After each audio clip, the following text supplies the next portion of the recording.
ladies and gentlemen, boils and ghouls. Who are too cool for school. Yep.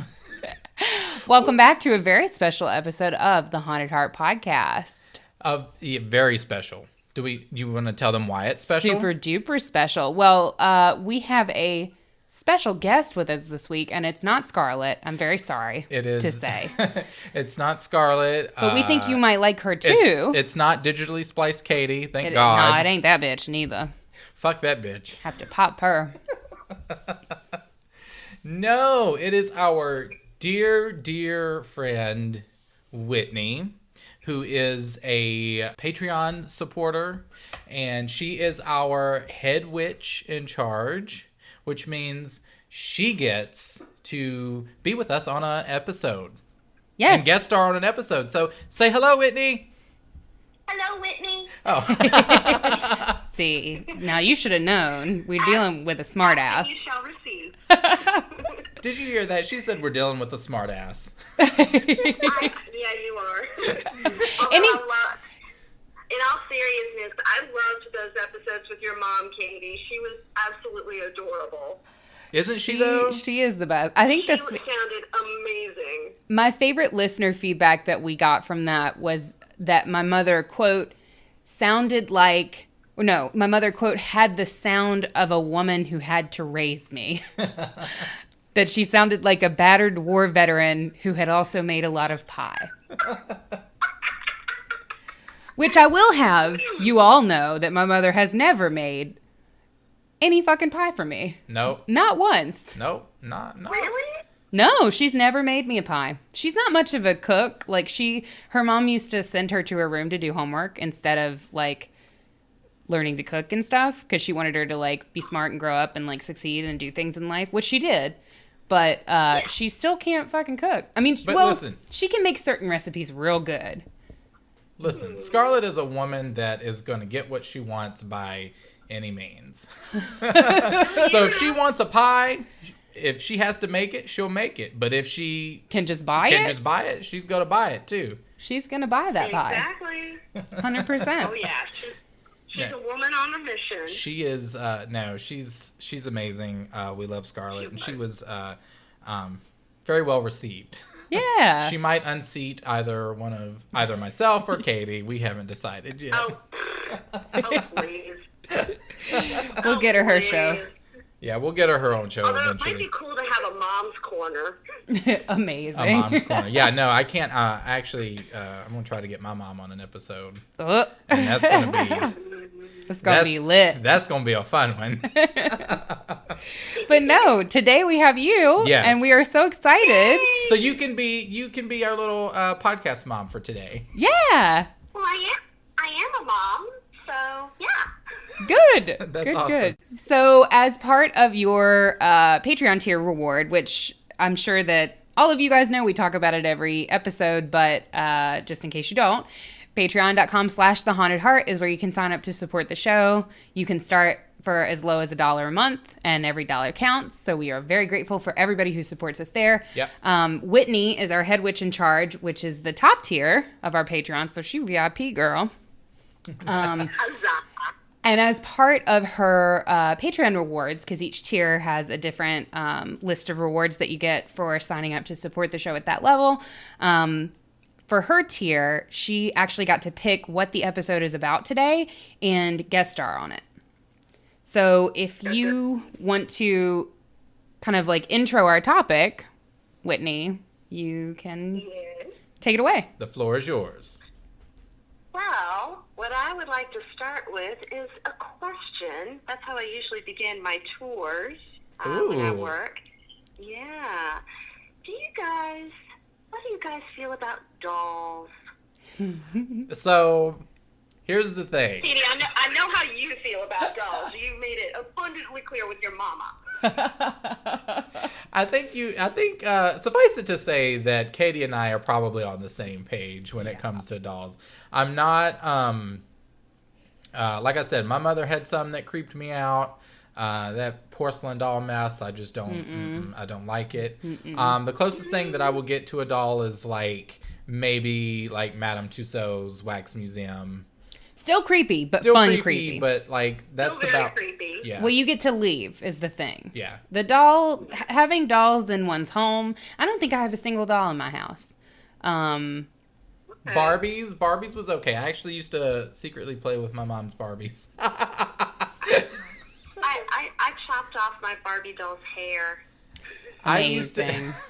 I chopped off my Barbie doll's hair into like a bob, and then I gave her tattoos with a ballpoint pen. Oh, yeah.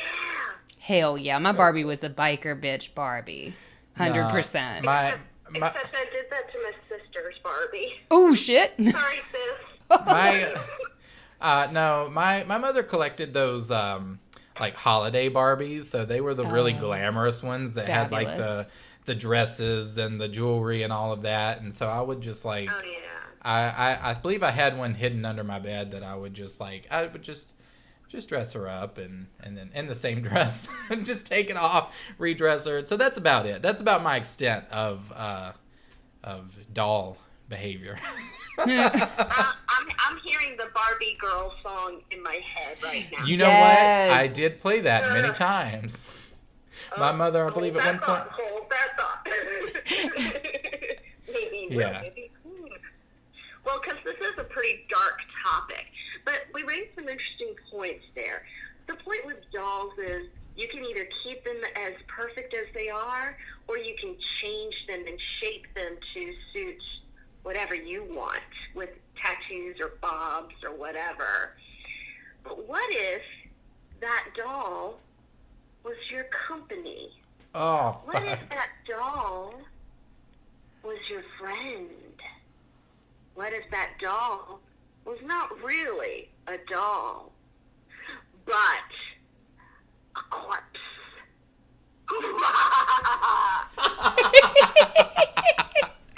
That was amazing. That was brilliant. I'm like, Katie and I are in awe right now. Just over here listening. Like, that was very good. That shit. I think that was probably the best intro this fucking podcast has ever Legit. had. Legit. That was totally made up off the top of my head. I'm into it. Yeah. I'm into it. Whitney mentioned earlier that she gives tours, but you work at the Poe Museum in Richmond, Virginia. Actually, no. I mean, I have worked there in the past, but I'm very close to it. I love the Poe Museum. I will support it from now until the end of time. But I actually work at the Valentine Museum. But funny enough, Edgar Allan Poe's foster mother, Frances Allen, was a Valentine. Oh, perfect. Interesting. Interesting little connection. Cool. But the Valentine Museum is basically 400 years of Richmond history. It is awesome. Everybody, if you come to Richmond, Virginia, come check it out. That's awesome. Yeah. So you got that storytelling on lock. Yes, she does. All right. So what we thought that we would do is Kenny and I are going to lay the case out for you guys. We're kind of going to walk you through the case basically.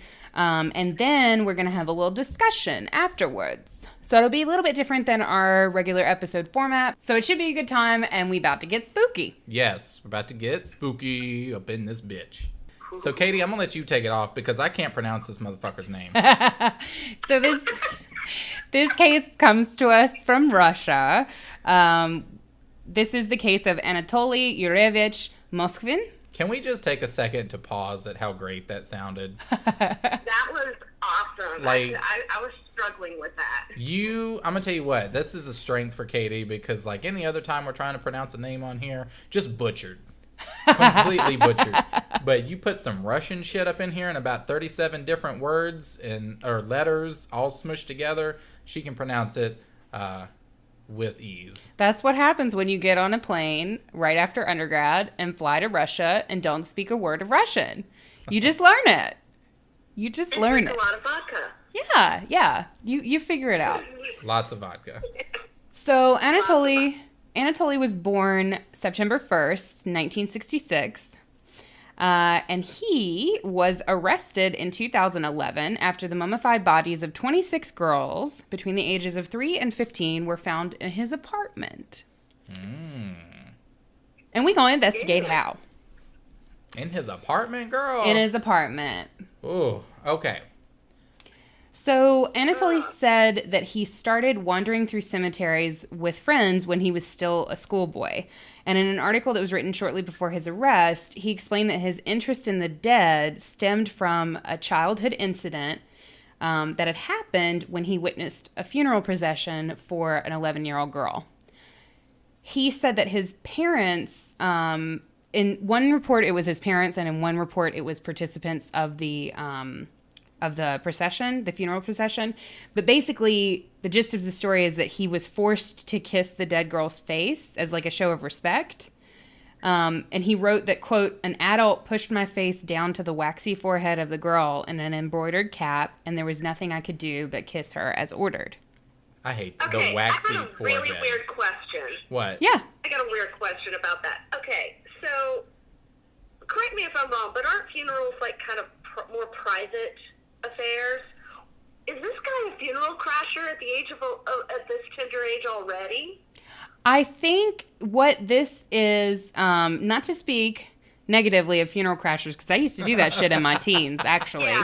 Fun story. I used to actually attend funerals of people that I didn't know, not because I wanted to make dolls out of them, but just because I was interested in the theater of a funeral, and I was interested in like people watching and seeing how people deal with those emotions. But I don't think that he's crashing a private event. I think that it's part of Russian culture in some places, and this happened. This whole case takes place in Nizhny Novgorod, which is a northern Russian city, and it's not unusual for there to be some sort of short funeral procession that is like through a public street or something. Sort of like something you would see in like in New Orleans culture, like where you have like that makes a lot more sense. Yeah. That makes a lot more sense. Yeah. Yeah, I don't think he was crashing. Just like, who is this man? He's just rolling Who up. is this man? Who is that? Is that your cousin? No, even worse. Who's this kid? Because he was a kid, right? Oh, kid, yeah. Yeah, was a he's kid. 11. Who is this kid? Where are his parents? Yeah. Oh, his parents are forcing him to kiss the dead girl. Okay. Great. Yes. So he said that it all kind of stemmed from that. His main areas of academic interest as he was growing up were Celtic history and folklore, as well as languages and linguistics. He was a polyglot, which means he spoke lots of different languages. And he also had a deep interest in cemeteries, burial rituals, death, and the occult. So far, hashtag relatable. Yeah. I mean, that's basically this podcast. Yeah, I mean, they call people who go and visit cemeteries and who are fascinated by the history and the ritual of it, we call these people tapophiles, who are really interested in just going in and really paying attention to the history and showing the respect and even helping out with preservation efforts. Yeah, He so sounds like a tapophile at first. Right. So we're not too weird yet. He kept a library of over 60,000 books and documents. So he was a hashtag nerd. As well as, even from a young age, a large collection of dolls. Ah. Okay. So as he grows up, he leads kind of a secluded life. He never dated or married. Instead, he preferred to live with his parents. And he abstained from drinking alcohol and smoking, and he's purportedly a virgin. So we're starting to see, like, I'm getting a feeling of, like, stunted growth here. Yeah. Stunted growth, possibly. I'm just gonna make the assumption that he was maybe an introvert. Yeah. And, Mega introvert. Yeah, and I mean, because if he's got this obsession with dolls, a lot of the times, like, you know, you get that sort of like need for some sort of connection with something, and I think dolls can sometimes make a substitute for that. Mm-hmm. So that's what I'm getting. Yeah. So career-wise, as an adult, he becomes a lecturer in Celtic studies at Nizhny Novgorod Linguistics University. He previously worked at the Institute of Foreign Languages, so he is considered a really successful guy by his colleagues in his field. And I thought it was interesting that he specialized in Celtic studies, Kenny. Yeah. And your people. My people. Yes, my I people. know, mine too. Yeah. That's just See, awesome. Whitney and I get it. Yes. I mean, I'm a Scots woman. Yeah, but like, Whitney and I get it. You guys, sidebar to the sidebar. Just to speak on my people for a moment, I recently learned of a specific, I think it was like the 1300s, there was a group of Scottish warriors that needed to gain entrance to this particular castle, and they fucking dressed up as cows to gain entry, tricked the British that were holding that fort, and eventually like took the fort from them. I mean, how good was this cow disguise? I have no idea, but it was like this band of Scottish like warriors. I'm like, damn. I'm like, how? Okay, so I can't imagine that we had like, the prosthetics. right. I'm just imagining like a blanket with some dots painted with on some black paint on it, and they're just like. it. I mean, I'm just saying. Kenny, it Yeah. sounds like it was a moving experience. It was Amazing. a moving experience. Yeah, they moved right on into that castle. Is Yes, what they they did. did. And I'm over here trying to figure out why we study the Trojan horse. Who was the dumbass Instead of that my let them in, though? Who was the guess these are dumbass cows. person who let them in? Whoa, there's a cow. We need some cows. We'll let them right on. Let them on in. And they're just trotting along like, moo.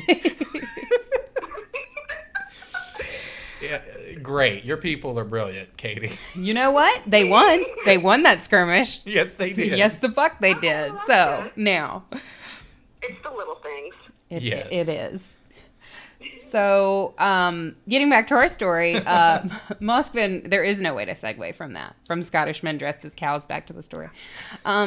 So, They were dressed like cow dolls.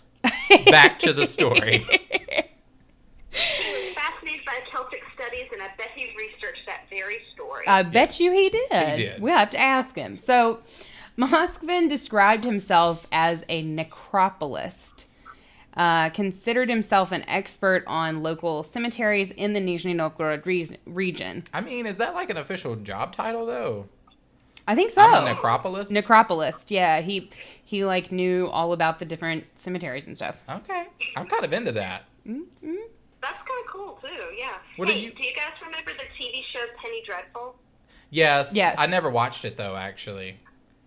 Okay, well, spoiler. On the third season, there was a character, and she called herself a thanatologist, basically someone who studies death. Yeah, that's Oh, a yeah. thing actually. I attended in my day life for my day job. In her waking life. Yeah, in my waking life, I actually attended a conference from a thanatologist, and it was really kind of interesting the way that she talked about.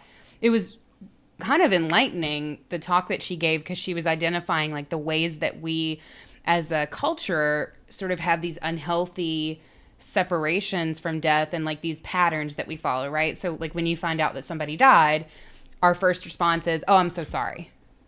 Like that's a script Yeah. that we have. And it's kind of interesting how she went through and said like, no, like, you know, this is how you should talk to people about death. And like, this is how the grieving cycle works. And there is no specific like 5 stages of grief or whatever. Like those things cycle through, and it's kind of way more of an organic process and an up and down and up and down. And if you've ever been through grief, obviously, you know that it's not like a 5-step process and then everything's fine. So thanatologists are awesome. I Okay. actually am a big fan. Okay, cool. People who dress little girls up as dolls and keep their mummified bodies are not awesome. Yeah. No. Yeah. So, Moskvin was arrested November 2nd, 2011, by police who were investigating a series of grave desecrations in cemeteries in and around Nizhny Novgorod. Investigators for the Center for Combating Extremism discovered the 26 bodies in Moskvin's flat and garage. And the interesting twist here that we didn't mention up top is that he shared that flat and garage with his parents. Yeah. Oh, man. Yes. So the Dahmer case is something everybody points to. The Dahmer case as like, how could he have done this? Like Jeffrey Dahmer, how could he have done this living in an apartment? Like we often think of serial killers or, you know, people who have lots of dead bodies in their houses. Moskvin didn't kill anybody that we know. But we often think of them as living isolated in these big, huge houses where they can do whatever they want. But no, he was living with his parents. And the dolls were there the whole time. The parents were there the whole time. Parents never suspected anything. They said it was weird. But they didn't suspect that they were dead bodies. Putting it mildly. Yeah, mildly. I was going to say, like, oh, honey, what is this random obscenely large doll in the corner here?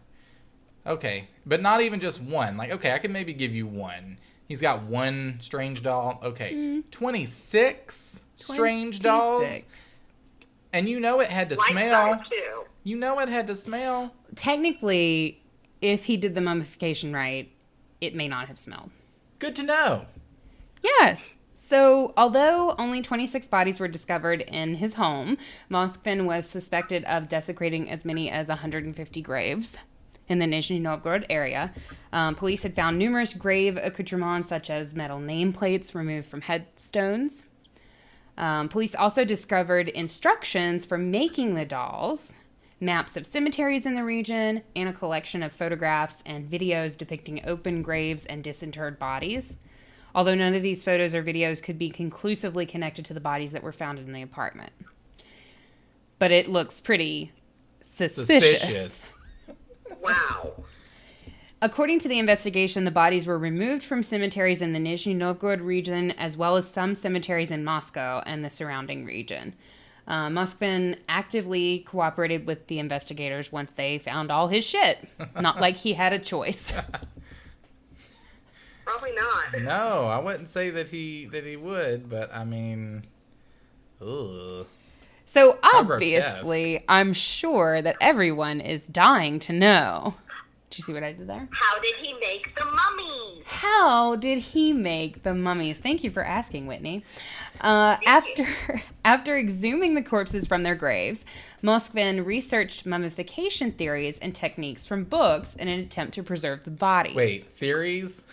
Yes, because remember, he had been interested in death, dying, ritual, burials, all of that stuff from a very early age. So he had over 60,000 documents and books that had to deal, some of which had to deal with this type of thing.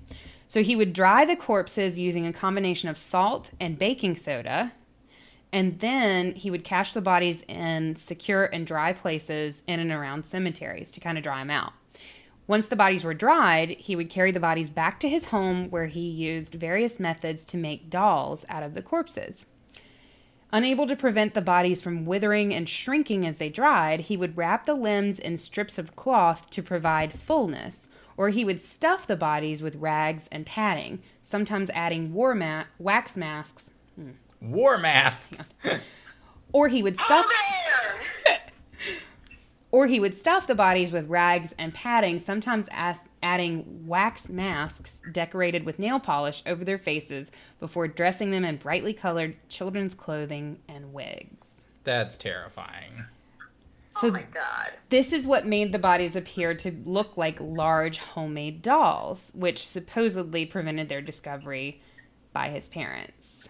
I'm waving the bullshit flag on that one. 100%. Oh my God. Yeah. Yeah, I would have to agree. That's a little like, I'm side-eyeing a little bit right now. Again, that's like that's like in Dungeons and Dragons, that's like somebody rolling up perception of a natural 1. I love these Dungeons and Dragons references. Oh, yeah. No, I mean, I kind of feel like those parents might be the most oblivious people. They're like, well, I mean, I don't know. He was just doing his thing, I guess. I mean, as the apartment, because it's an apartment, and I don't know if you've ever been to Russia, but let me tell you, the apartments ain't huge. No, I have not. They're not very big apartments. The buildings are not, it's not, I'm thinking that the space that they were in was not massive, and I'm just imagining if we had 26 human-sized dolls in this apartment. Yeah, that's what I'm saying. Like, their apartment was probably smaller than what we're in right now. Yeah. And, like, definitely. Just to have 26 dolls laying around, like... I feel like you'd notice. Yeah, you kind of would have to. I feel like an arm fell off, and then like the dad or someone would probably just, occasionally like have to. Let me just reattach this here.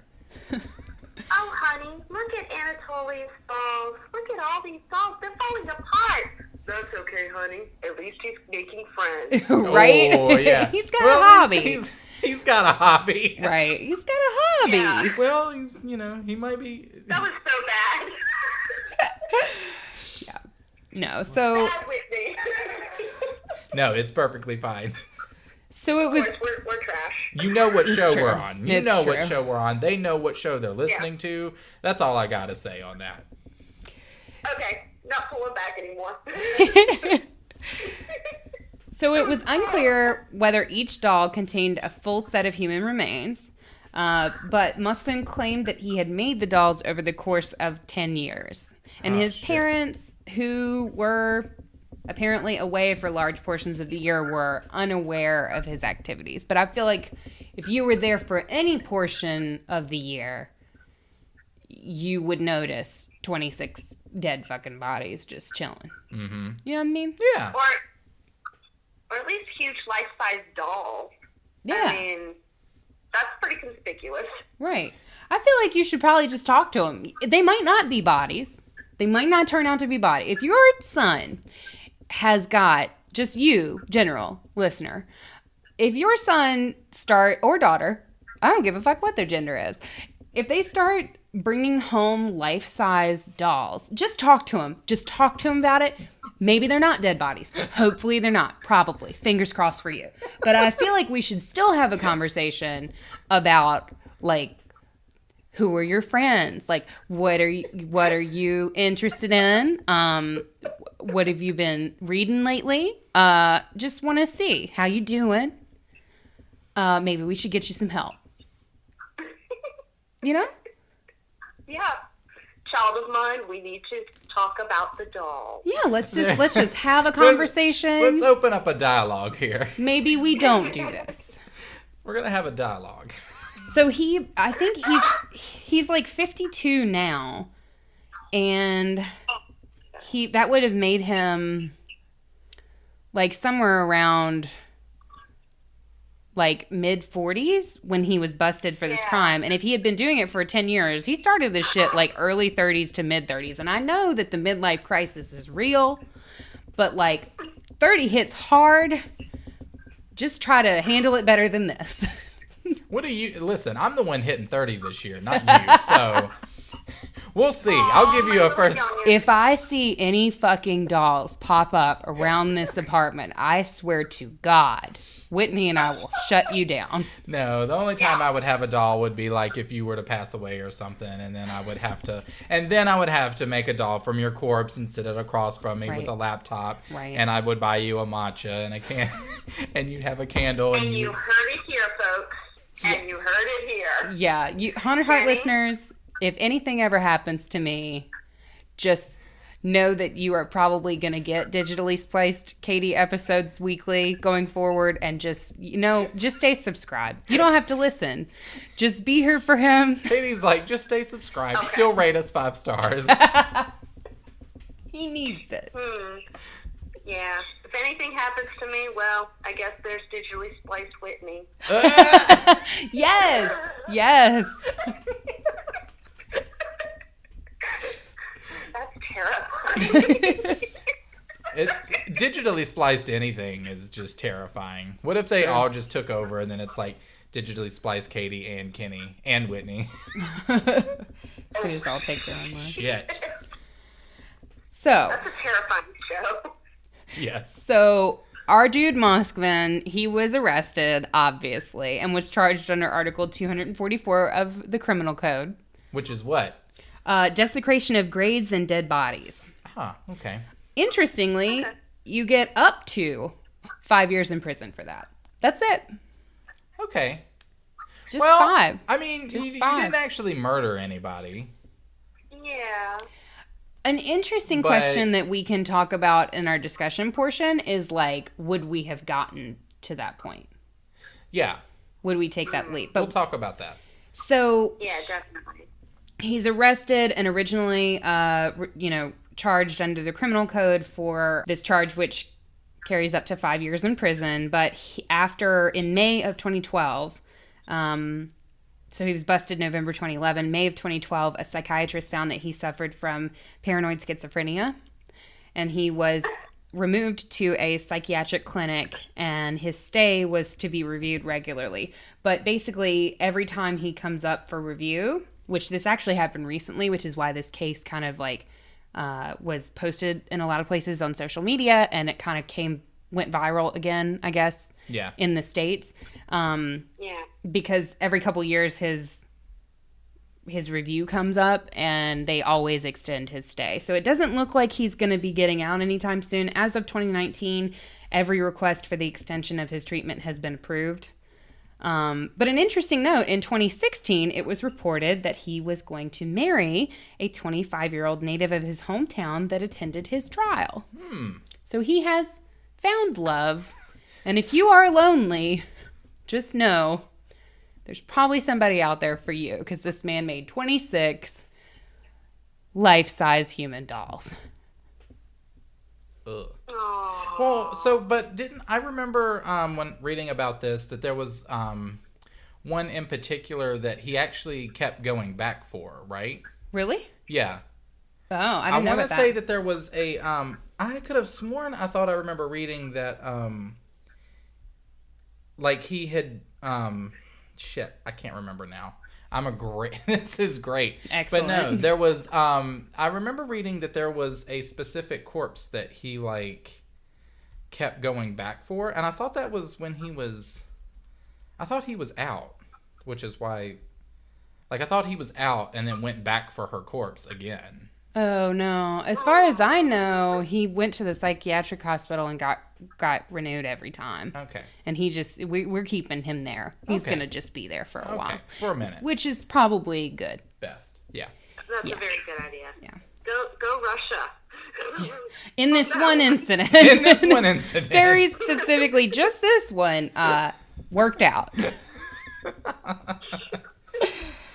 I can't believe, so you can find love, folks. You can, if it feels like it's just you're really getting disillusioned with your Bumble and your Tinder and your things, just know that he's not alone anymore, so you don't have to be either. You too can find love. Across a crowded courtroom. Listen, he loved her. She was a doll, okay? Literally. Do we know that this is a real person, or is it like, has he like fully apparently this is real. Okay, because I'm just thinking like he transcended like his doll obsession and is now looking at a doll as an actual person. Oh no, no, this was a girl. This was, very similar to when we have cases like what we saw very recently with Ted Bundy and the whole like interest around him rising up again as part of the Netflix documentary that was on him. There are women who, maybe we'll do an episode on that one day. There are women who are sexually attracted to like serial killers. And even though this guy isn't a serial killer, I don't want to misrepresent him. Like there are women who through the course of trial get attracted to these people and then want to be with them, despite or perhaps because of their situations. Being in prison. Well, one of the things that I kind of want to talk about that I found was interesting about this case was that he did claim that he had felt some sort of sympathy for the dead girls. Yeah. And that he believed that they could be brought back to life. Yeah, I had read that too. I read that too. Like occult means. Mm-hmm. So he claimed that these dead children would actually call out to him, and that he knew. And that's how he knew precisely which ones to dig up. Yeah, so that'd be the schizophrenia. That it was like, oh, this one is calling out to me, so I'm going to, dig this body up and try to bring it back to life. At least that's what he was saying, which is what I found disturbing. Yeah, that'd be the schizophrenia. Yeah. Apparently, he wanted to have a child of his own. Oh, really? And actually, he did try to adopt a young girl, but his parents didn't want him to. And his application But here's what denied his application for adopting this child. He had too low of an income. Mm. Yeah. Interesting. Because he's like a professor, right? That was kind of his job. Yeah. I mean, explored around. No question, this man was brilliant. One of the quotes from one of the parents of one of the children said that that we had been visiting the grave of our child for 9 years, and we had no idea it was empty.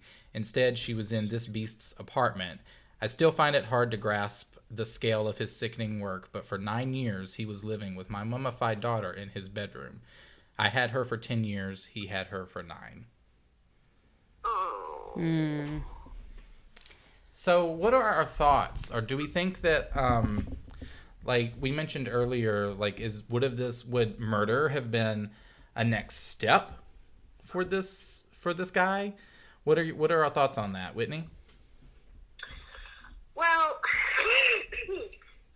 it makes me gag inside. Oh my god. Oh my god. Anyway, I mean, I don't know.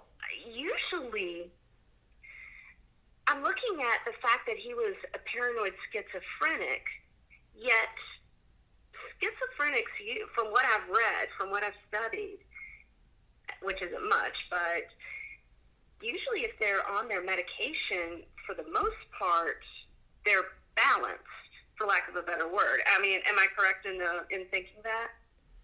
Yeah, I think as long as you're regular with your medication, to dispel, because schizophrenia does have a sort of stigma. A stigma around it, like all mental health, but schizophrenia in particular. Let's explain what schizophrenia actually is a little bit. Well, girl, I am not a doctor.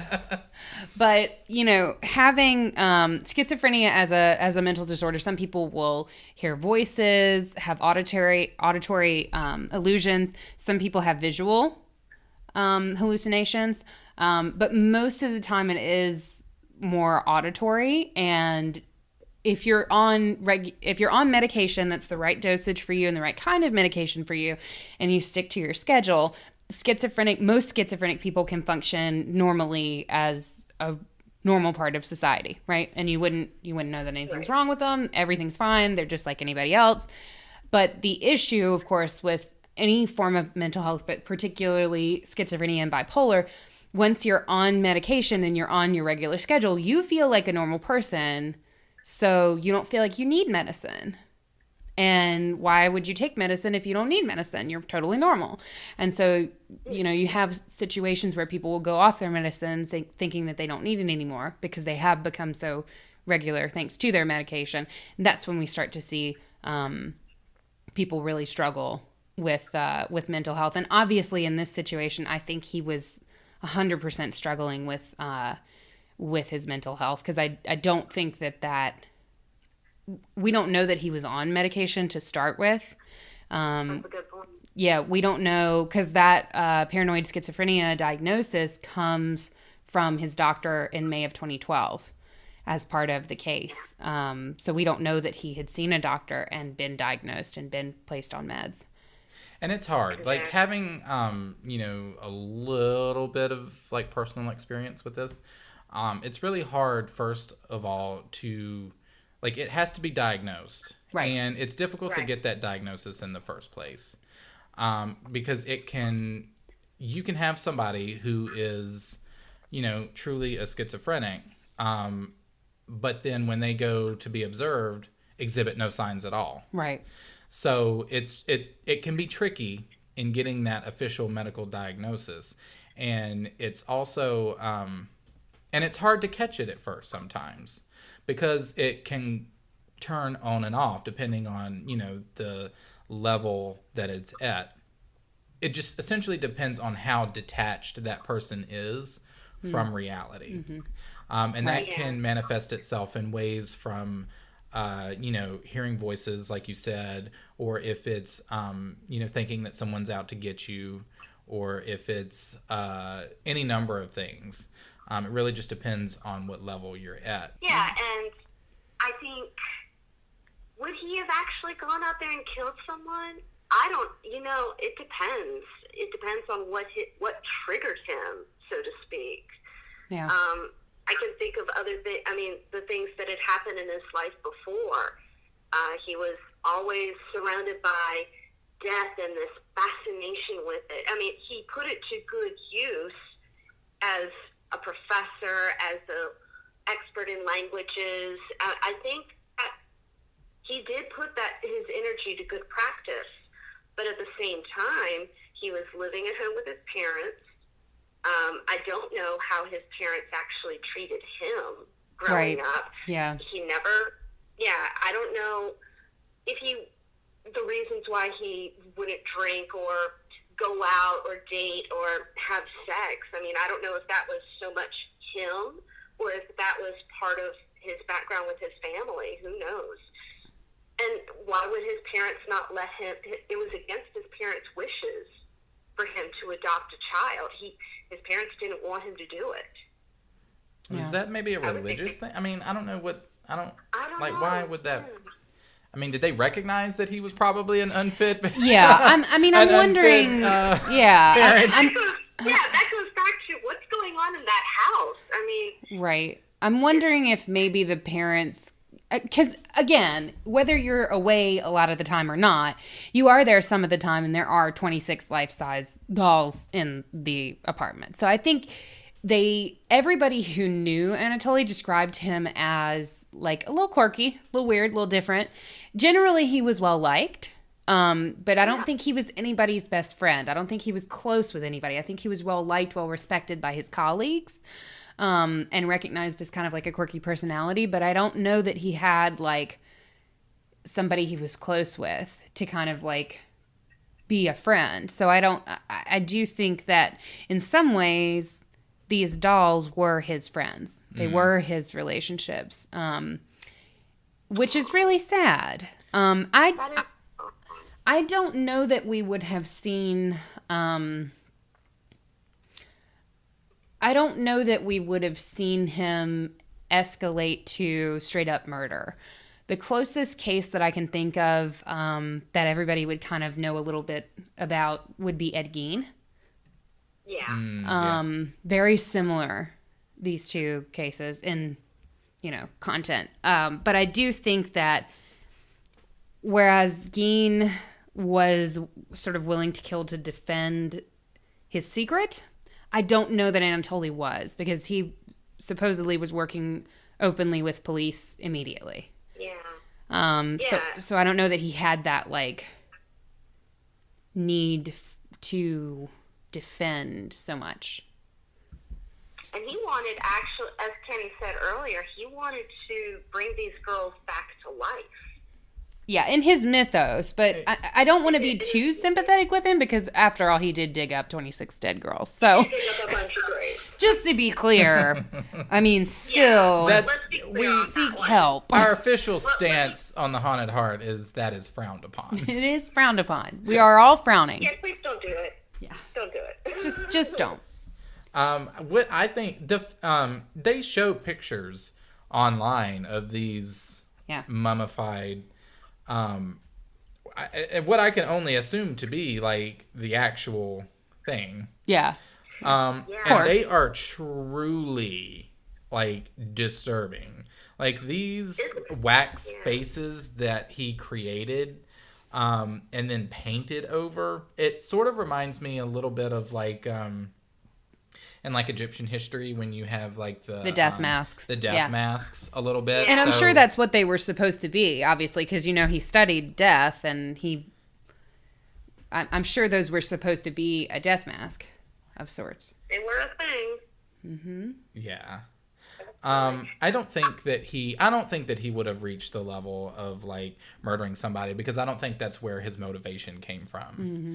I don't think he was motivated by like anger or rage or something that would cause him to like act out that way, because I think a lot of the times murder comes from a place of like, like a almost like a red space, if you will, of like passion, anger, or that. A lot of the times, not always. but most of the time. And I just don't see a lot of that in him, so I don't think he would have. But there's no telling, like, where, like, if he hadn't have been caught, like, how many more bodies would he have had? Right. You know, like, if there was Right. nothing to stop him, like, he would have just kept going. Because I don't think he was going to stop. No, I don't think so either. He felt like I think he truly believed he was on a mission. I think he truly believed it. Do you think that he sort of cooperated with the authorities because maybe there was a part of him that wanted help or wanted to be found out, or, you know, that wanted to reach out? I think so. I think he wanted, again, I'm not condoning anything that he did, but I think in a way, too, he kind of wanted to tell the story. I think he wanted people to understand. Yet at the same time, I go back to this poor girl's mother. Being a mom myself, I would be heartbroken, number one, to lose my child, but number two, to realize that somebody had dug him up and turned him into a doll and kept him with him for God knows how long. That would be just even more devastation for me. So that's a tough call to make, I think. I think he wanted to make himself understood as much as he could. I don't know. Yeah. And apparently he actually he left notes at the grave of one particular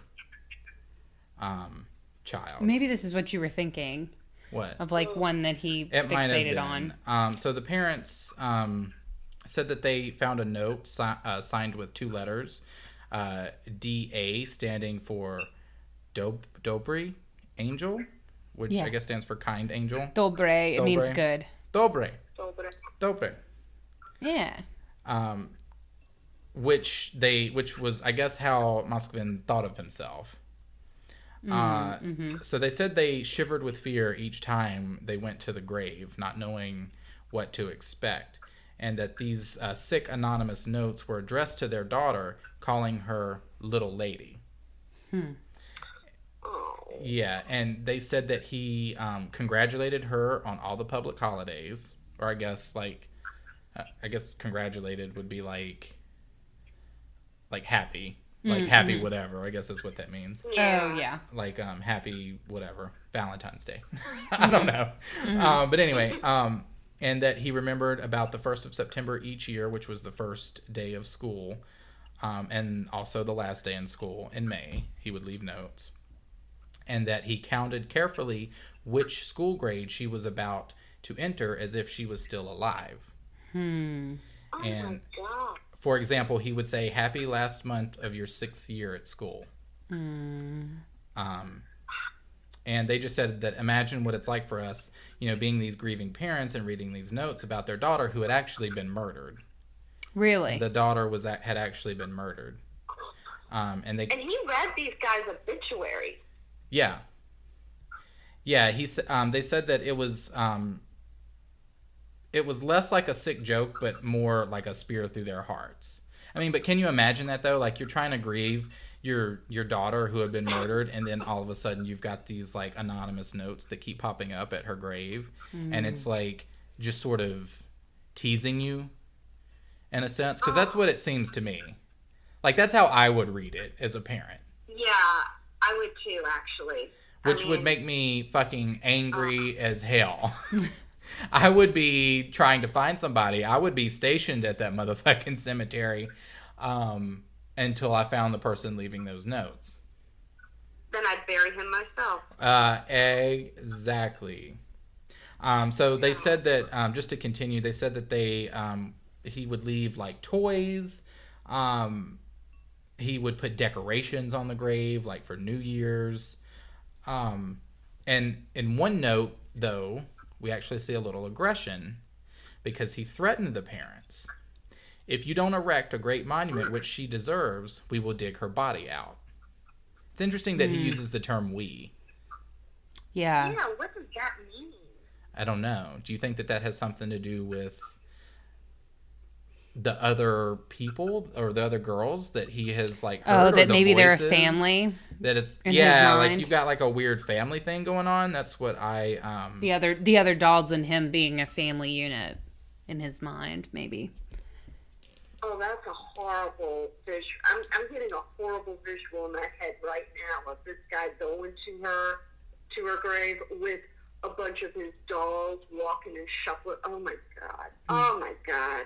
Yeah, I think that's interesting because we're starting to see like that's I guess where a little bit of aggression could come from. Right. Like I could see him now. We're in the realm of if this guy, who looks at these bodies as if they are children, maybe even an extension of his own like what I mean, like his own children, right, or family. Like if he felt like they were being threatened, would he have acted out on that?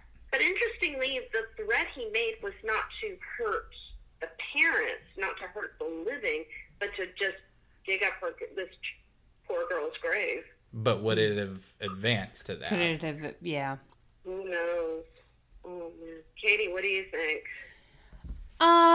I'm not sure. Again, I see him as more focused on the kids. And the fact that immediately when the police came to his apartment and busted him, he worked with them, and there wasn't from every report that I've read, there wasn't a period of time where he tried to hide anything. There wasn't a period of time where he held back information. He seemed to be really upfront. And so to me, I think I don't see it escalating to that point, but escalation does occur, obviously. And so at some point, does he get impatient that he hasn't been able to bring these girls back to life yet? And does that manifest in something? Does he get frustrated with parents? Does that manifest? Is he caught by parents at a gravesite? And then do we have a scuffle from there? Like, there's so many situations and so much speculation that we could do on, where it could have gone. But I do think it's good that he is in a psychiatric hospital, which is where he should be. Absolutely. Getting the treatment that he needs. So hopefully he can get help, Yeah, absolutely. I think this case for me just is about overwhelming loneliness. Yeah. And so it's very sad in that respect. Yeah. So there's just so much that we don't know. And I'm sure that, like, as people continue to look into him and his background, people will know more. Do you think he'll ever get released? I don't think so. Through 2019, his care has always been extended to the max that it can be. So I think he'll probably be there for a while. Okay. Yeah. Which is probably where he should be. Yeah, he's 52 now? Yeah, 52. Yeah. So, and who knows? It depends on any other medical issue. Schizophrenia is a mental disorder, but it's also a medical one because it really is truly something wrong with your brain. Right. And who knows how he's being, we hope and pray that he's being treated very well, that they're treating him with respect and with compassion and treating him the best way they can. But, he's been locked up in a care facility for all these years. He's 52. Who knows what his physical health is like now? Yeah, I'm right. sure the Russian psychiatric centers are great top places notch. to stay. 5 stars Airbnb. Never been in one. I've never been in one. So I can't honestly say. Legally not allowed to comment. No. So yeah, what any final thoughts on this Russian Dollmaker, which is what his moniker is? Yeah, and that's you want to know when I was researching it a little bit, when I would Google Russian Dollmaker, kind of an interesting sidebar, another Russian Dollmaker popped up, and it turns out to be this guy that really does make Russian dolls. dolls. Really like one. I wonder if he gets like hate mail. Right. Oh God. who That's knows? still, I'm sorry, but that in and of itself is still creepy to me. Like, even if you're like making like life, like, what has always really creeped me out in talking about dolls. And I understand that there's like a therapeutic aspect to this, but there are places and there are artists that make hyper realistic dolls of like children and infants and preemies for parents who may be struggling with the loss of a child. And Oh my God. yeah, so they make these hyper realistic infants, I guess, as some sort of therapy. Yeah. For parents who have lost a child, it's a form of therapy. Yeah, and I'm not. I think that's extremely well-meaning, but. Yeah, I mean, I'm kind of on that same level with it. I think that it's, if it works for you and it helps you get through whatever it is you're working through, baby, that's great. And I want you to do what you can to get through what you're working through, as long as it is legal and healthy and doesn't hurt anybody. And as long as you don't dig up any dead bodies. But we're not just gonna a pick up slippery any slope. dead bodies. Don't let it be a slippery slope. I feel like there's a line, and when it comes to hyper realistic dolls, like that line is very thin. Yeah. Very, That's very the most thin. painful. Oh, man. But, it is interesting considering that I got information and learned about this case, and then all the issues and all the things in my mind that comes up with it, dealing with grief. I mean, there's a huge grieving process that these parents are going through, and they keep on going through it because of things that he did. Yeah. Right. And then the idea of being absolutely, and in a way, Anatoly did kind of go through loss in and of himself, because he never got to experience having a child of his own. And I think that was something he truly wanted. Yeah. So when you experience death, or when you study death, I think probably a lot of the things you should be studying, as Katie pointed out, is not only the rituals behind practices of death and burial, but also practices of grief. Yeah, definitely. And I think another thing that just sort of triggered another thought in my head, like, you can look at this as like, or you may initially look at it as like victimless, but he had he had the parents of these like 26 people that were victimized. So, I mean, he really did. I mean, he had victims. The parents of these children, their bodies were, desecrated, and so it's almost, I mean, it's twisted, it's sick and twisted all around, but even more so when you think about the poor parents that have to go through all this. Like, they already had to bury their child once, and then to have to go back through that process again. That's like putting them through it all over again. And like, I can only imagine that as a parent that would just break you, Yeah. I can't do that. I mean, and I don't know what I would be driven to do if I found out somebody did that to my own child. Oh, honey, I told you I would be waiting. I would be waiting at that grave, and I would be waiting for him, and yeah, would not take kindly to that. So, Feel you. Yeah. All right. So yeah, that was our episode on the Russian doll. Can you say that? Say it in a Russian accent for us, Katie. Oh, don't do that to me. Say it. The Russian Dollmaker. Ooh. That was not a Russian accent, you guys. It was bad. I wish I knew how to say doll in Russian. Yeah, I have to get back into into we're talking about that, because I just finished watching that Russian Dolls TV show on Netflix. Yeah, Russian Doll. Watch it on Netflix. How was that? Oh, Good. It was really good. It was really great. This is a very nice segue to lighter topic. This is a lighter topic. No, it was very good. I definitely recommend it.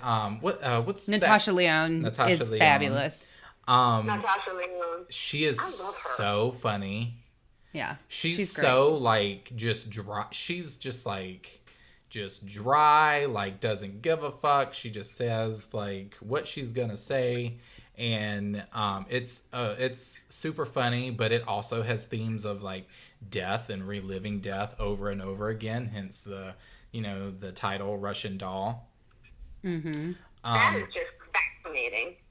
I got to check that out now. Yes, you definitely have to check it out. It's a really good show. I literally binged it at once. It was one of those shows that like I had to binge because it's set like a like it happens almost in like 1 to 2 days. Yeah. So it's like she keeps reliving the same night over and over again. So it's almost like one long episode. So I just felt like I had to keep watching it. So I definitely recommend watching it.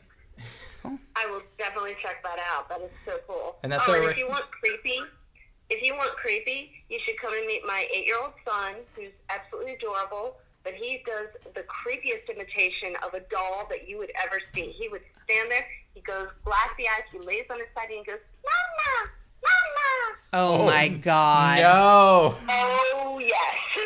No. Oh no. All right, folks. So I think Katie's gonna do her bit here. I'm gonna do the bit. You ready? You ready for the bit? bit? I love that Whitney? the bit has become a thing. Are you ready for the bit? I'm ready. So if you guys want to find us on social media, you know where to go. We're on Twitter at The Haunted Heart. We're on Instagram at The Haunted Heart Podcast. And on Facebook, you can search for The Haunted Heart Podcast and join our closed Facebook group. Nobody can see what you post. If you request to join, we'll approve you. And there's a super cool community on there. We have like all kinds of like themed days that we do. And it's just super fun. It's a really cool community outside the show that that's just really amazing. There's a lot of people who are way cooler than us in the Facebook group, so we really encourage you guys to join. Yes. All right, Whitney, why don't you do the Patreon bit for us? Okay. All right. So if you truly loved listening to our craziness tonight or every other night, you can help us. You can help Katie and Kenny make their beautiful dreams come true. Go to www.patreon.com /The Haunted Heart. And there are varying levels of support, starting from $1 all the way up. Don't just join for the perks. The perks are awesome, but just join for the fact that these are people who are trying to tell stories and get them out into the world, and they're stories that you really need to hear. So do it. Join me. I'm a Patreon fan. I love it. Awesome. Thank you so much. That was too kind. That was amazing. I'm crying right now. All right. Well, we need to get you some tissues because you know I don't love a messy bitch. So we'll go ahead and close out. I'm giving Kenny an air hug right now. I'm giving you an air hug too. All right, Whitney. So on 3, you join us for our Stay Spooky sign off. Okay. You got it. 2, 3. Stay